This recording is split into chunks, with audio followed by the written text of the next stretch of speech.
तो मैं भोपाल से हूँ, भोपाली हूँ, लेकिन इंदौर ज़्यादा दूर नहीं है, तो आपसे कनेक्ट कर सकती हूँ। यहीं की हूँ, मध्य प्रदेश की। सबसे पहले तो ये कहूँगी कि जैसा मैम ने बताया कि मैंने कैसे शुरुआत की, या स्कूल में थोड़ा सा दिमाग में था, तो हाँ, स्कूल में थोड़ा सा कहीं सोचा था, कहीं शायद पढ़ लिया होगा, कहीं सुन लिया होगा कि नहीं IAS ऑफिसर नाम की कोई चीज़ होती है। लेकिन तब ये भी नहीं पता था कि यार UPSC नाम की कोई एग्ज़ाम है, सिविल सर्विस एग्ज़ाम है, उससे और भी पोस्ट में आप सिलेक्ट हो सकते हैं, ऐसा कुछ नॉलेज नहीं था। जब मैं अपने कॉलेज लेवल में आई, जब कॉलेज में एडमिशन लिया, मैंने भोपाल से ही प्राइवेट इंजीनियरिंग कॉलेज से केमिकल इंजीनियरिंग किया है, और उस दौरान मुझे जब मैंने सोचना शुरुआत की कि क्या बनना है, कंटेम्पलेट किया कि एग्जैक्टली क्या करियर चाहती हूँ, तो लगा कि यार कहीं जो पुरानी ड्रीम थी, एक जो सपना था, वो अभी उसको सामने लाना चाहिए। फिर इस बारे में और पढ़ा, और तब खान स्टडी ग्रुप भोपाल में सेंटर वहाँ पे जैसे शुरू हो गया था, तो मेरा जो फाउंडेशन कोर्स है मैंने वहाँ से किया। और इस एग्ज़ाम के बारे में जो चीज़ें मुझे 1-2 साल में समझ में आई हैं, वो कुछ चीज़ें मैं आपसे शेयर करना चाहती हूँ। सबसे पहली चीज़ जो पहले जय और रचना हम दोनों बोल चुके हैं कि कंसिस्टेंसी। आप अगर दिन में, कई बार हमसे सवाल पूछते हैं कि आप कितने घंटे पढ़ाई करते हैं, तो देखिए घंटे मैटर नहीं करते। कोई 17-18 घंटे हमें नहीं पढ़ना है, उतना हम पढ़ भी नहीं सकते। एक दिन पढ़ सकते हैं, दूसरे दिन नहीं पढ़ पाएंगे। 5 से 6 घंटे ही आपको देने हैं, उतने निकालने हैं। पर वो जो वक्त आप अपनी पढ़ाई को देते हो, वो कंसिस्टेंटली आपको रोज़ उतना ही अपने पढ़ाई को देना है। Consistency is the key, that is the first and the most important thing जो आपको ध्यान में रखनी है। दूसरी चीज़ इस एग्ज़ाम में मुझे लगता है इक्वली इम्पॉर्टेंट है, क्योंकि ये जर्नी लंबी होती है। जैसे एग्ज़ाम ही 1 साल तक चलती है, आप प्रीलिम्स देते हैं, फिर आप मेंस देते हैं, आप इंटरव्यू में जाते हैं पर्सनालिटी टेस्ट के लिए, तो एग्ज़ाम 1 साल तक खुद चलती है। उसके पहले मान लीजिए आप 1-1.5-2 साल पहले से प्रिपेयर कर रहे हो, तो ये जर्नी काफ़ी लंबी रहती है। उस जर्नी में मेंटली अपने आप को मोटिवेट रखना, अपने आप को बूस्ट करते रहना, वो भी इक्वली इम्पॉर्टेंट है। और इसीलिए अपने आप पर भरोसा बेहद ज़रूरी है। You need to have a faith in your self कि अगर आपने इसमें कदम रखा है, अगर आपने सोचा है कि आप सिविल सर्विस एग्ज़ाम देना चाहते हैं और देंगे, तो आपको ये ठान के उसमें जाना है कि हाँ, मैं ये कर सकता या कर सकती हूँ। ये एक अपना मोटिवेशन, अपने साथ एक फेथ, बिलीफ अपने ऊपर आपको हमेशा रखना है। कमिंग टू प्रेपरेशन की कैसे तैयारी करनी है, बहुत सारी बातें आप सुन चुके हैं कि आंसर राइटिंग में कैसे करना होता है, आंसर राइटिंग का स्ट्रक्चर कैसा होना चाहिए। तो मैं शुरू में सबसे पहले ये कहूँगी कि मेरे प्रिपरेशन का बेस 2 चीज़ें रहीं। पहला था करंट अफेयर्स। करंट अफेयर्स इसलिए मैंने उसको उसी से शुरुआत की क्योंकि करंट अफेयर्स सबसे इंटरेस्टिंग पार्ट होता है। कई बार आपको हिस्ट्री कभी बोरिंग लगेगी, कई बार आपको लगेगा ज्योग्राफी इतना, कभी हर किसी के अपने अपने फेवरेट्स होते हैं। तो मुझे वो 2 सब्जेक्ट्स लगते थे कि यार इतना मन नहीं करता है, लेकिन न्यूज़पेपर्स और करंट अफेयर्स में जो भी नया चल रहा है वो मुझे हमेशा इंटरेस्टिंग लगता था। इंटरनेशनल रिलेशंस में क्या हो रहा है, क्या सोशल रियलिटीज़ हैं, कहाँ क्या हुआ, उसका क्या इम्पैक्ट पड़ेगा एडमिनिस्ट्रेशन पे और हमारी कंट्री पे, तो उसको आप अपना एक बेस बना सकते हो। आप करंट अफेयर्स बेस्ड प्रिपरेशन कर सकते हैं, इसलिए भी क्योंकि अगर आप मेंस एग्ज़ाम देखेंगे तो काफ़ी डायनामिज्म आ गया है, केवल प्रीलिम्स में नहीं बल्कि जनरल स्टडीज़ पेपर 2, पेपर 3 में भी आप देखेंगे कई सारे ऐसे सवाल हैं जो करंट इवेंट्स से इंस्पायर्ड होते हैं, उन पे बेस्ड रहते हैं। तो जब आप न्यूज़पेपर बेस्ड, करंट बेस्ड पढ़ाई करते हैं तो वो आपका प्रिपरेशन वहाँ से भी कवर हो सकता है। दूसरी जो चीज़ मैंने जिस पे बहुत फोकस किया वो थी आंसर राइटिंग। तो आंसर राइटिंग का जैसे खान सर बता रहे थे कि आंसर राइटिंग की प्रैक्टिस बहुत की, तो उसके पीछे मेरा ये था कि जब मैं हमेशा प्रीलिम्स का कोई भी पेपर टेस्ट देती थी, हम मॉक टेस्ट देते हैं, तो मॉक टेस्ट देती थी तो हमेशा मेरे मार्क्स करीब 90 to 110, 120, इससे ऊपर मेरे कभी मार्क्स नहीं जाते थे। तो मुझे हमेशा ये डर था कि यार प्रीलिम्स में कहीं मेरा कुछ, क्योंकि कट ऑफ भी इसी कुछ रेंज में जाता है, तो हमेशा लगता था कि यार कुछ गड़बड़ यहाँ ना हो जाए। लेकिन जब मैंने आंसर राइटिंग की और मेंस एग्ज़ाम के बारे में जाना, तब मुझे लगा कि आंसर राइटिंग एक ऐसी चीज़ है, मेंस एक ऐसा फेज़ है सिविल सर्विस एग्ज़ाम का जहाँ पे आप अच्छे से तैयारी कर सकते हैं। And if you have written the answers, if you know कि you have covered the points well, if you have included उसमें कुछ आपने facts, international reports, government schemes, आपने कुछ ऐसे उसमें सॉल्व भी डाला है, तो जो रिज़ल्ट आएगा वो सेटिस्फैक्ट्री ही आएगा, अच्छा ही आएगा। तो मेंस एक ऐसा पार्ट है जिस पे आप काफ़ी बैंक ऑन कर सकते हो। मैं जब पर्सनालिटी टेस्ट भी मैंने दिया तो इस बार भी आप नंबर्स देखेंगे तो आसपास की रैंक के हिसाब से मेरे नंबर्स उसमें कम हैं, लेकिन it is just the general studies and the answer writing part, जो मेंस के जो वो है मार्क्स हैं या मेंस का जो एक फैक्टर रहा, वो मेरे लिए सबसे ज़्यादा इंपॉर्टेंट डिसाइडिंग फैक्टर रहा है। तो अपना एक्सपीरियंस यही बताऊंगी कि आंसर राइटिंग पे आप विशेष फोकस कीजिए।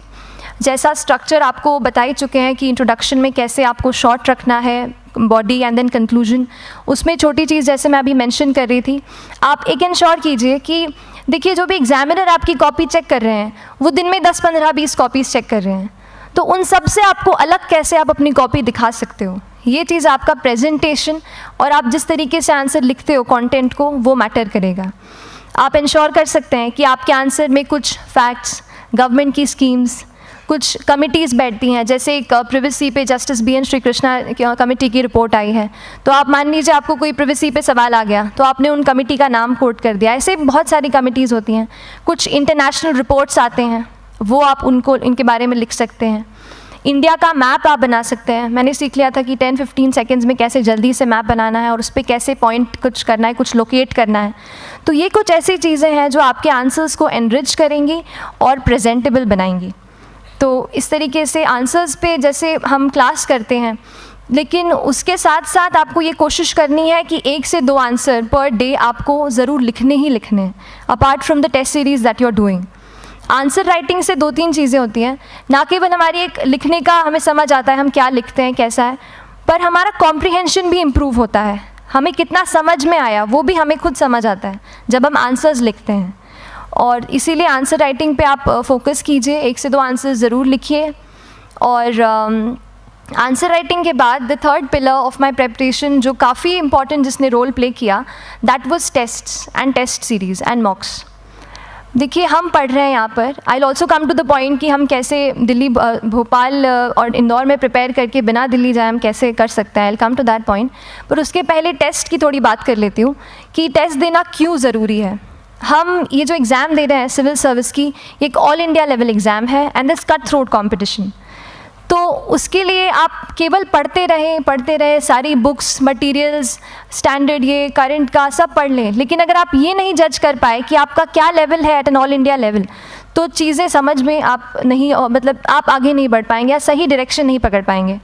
तो इसलिए आप टेस्ट से घबराइए मत। कई बार टेस्ट का इनर्शिया होता है, ऐसे लगता है कि जब तक पूरा सिलेबस कंप्लीट नहीं कर लूँ तब तक टेस्ट नहीं दूंगा, लेकिन सच में बात ये होती है कि जब तक हम GS के मतलब पेपर देने अंदर भी घुसते हैं ना, तब भी उस सेकंड पे लग रहा होता है कि कुछ छूट गया है हमारा।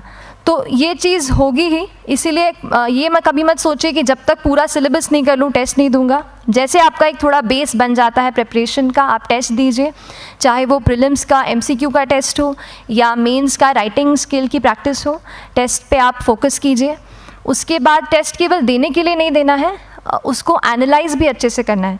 When you get the answer hints, when you get the answer keys, analyse properly कि आपकी क्या गलती हुई है और उससे भी सीखने की कोशिश कीजिए कि क्या कुछ नया मुझे इस टेस्ट पेपर से या इस आंसर कॉपी से मिल सकता है।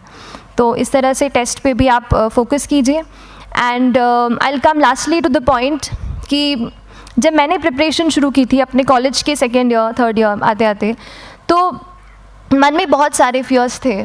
मैं भी एक नॉर्मल फैमिली से हूँ, मेरे फैमिली में किसी ने आज तक सिविल सर्विस का पेपर भी नहीं लिखा था, तो मन में बहुत सारे फियर्स थे, डाउट्स थे, क्या होगा, कैसे होगा। तो हो सकता है आपके मन में भी ऐसा हो। और हम जैसे यहाँ रहते हैं, हम सोचते हैं कि दिल्ली जाना तो सबसे ज़रूरी है, उसके बिना तो ये एग्ज़ाम हो ही नहीं सकती। तो उस पर मैं एक चीज़ बताना चाहूँगी कि जैसे KSG जैसे इंस्टीट्यूट हैं, जो फैकल्टी भी हमें वही मिलती है जो दिल्ली में पढ़ा रहे हैं, तो ये एक बहुत पॉजिटिव पॉइंट है कि क्वालिटी का कोई दिक्कत नहीं आएगी।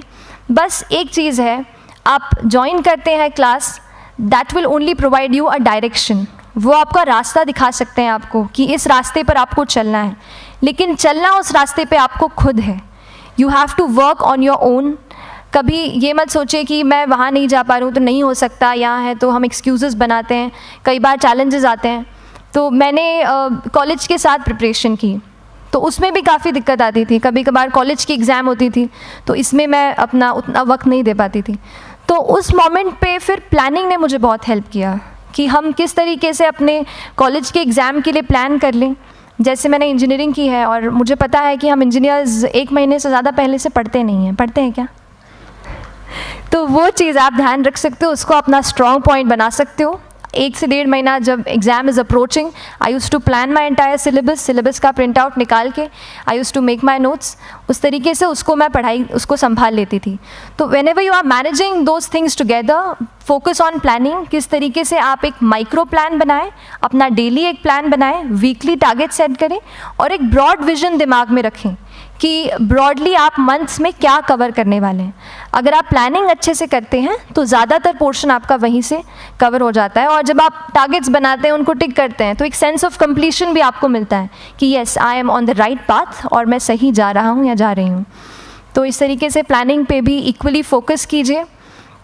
एंड बस यही सिंगल बिगेस्ट मैसेज मेरी तरफ से यही रहेगा कि आपने अगर ठान लिया है, अगर आप सोचते हैं कि आप ये एग्ज़ाम क्रैक कर सकते हैं, तो आपको रोकने वाला और कोई नहीं, आप खुद ही हो सकते हैं।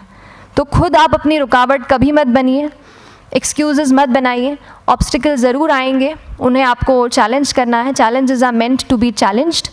तो सही तरीके से अपने ऑब्स्टिकल्स को हैंडल कीजिए, और इस एग्ज़ाम में अगर आप सही स्ट्रैटेजी रखते हैं तो आप अपने एक अटैम्प्ट में ही इसको क्रैक कर सकते हैं। एंड एनीवेज आप जो भी अटैम्प्ट नेक्स्ट रखते हैं, दिल में यही रखिएगा कि जो ये मेरा नेक्स्ट अटैम्प्ट होने वाला है, ये मेरा बेस्ट अटैम्प्ट होने वाला है। कभी भी इस एग्ज़ाम को हाफ हार्टेडली मत दीजिए कि चलो दे के देखता हूँ कैसा है पैटर्न का एग्ज़ाम का। अगर एग्ज़ाम का पैटर्न देखना है ना, तो घर पे 3 घंटा टाइम लगा के एग्ज़ाम दे दो, बस केवल पैटर्न देखने के लिए एग्ज़ाम अटैम्प्ट मत कीजिए। जब आप एग्जामिनेशन हॉल में जा रहे हैं या कोई अटैम्प्ट आपने सेट किया है, तो अपना सब कुछ उस एग्ज़ाम को दीजिए, अपना टाइम, एनर्जी, फोकस, जितना भी करेक्ट आप उसमें पॉजिटिविटी डाल सकते हैं उसको दीजिए, एंड पूरी तैयारी के साथ ही इस पेपर को दीजिए, and I am sure that you will succeed. So till then, all the very best to you and good luck. Thank you so much.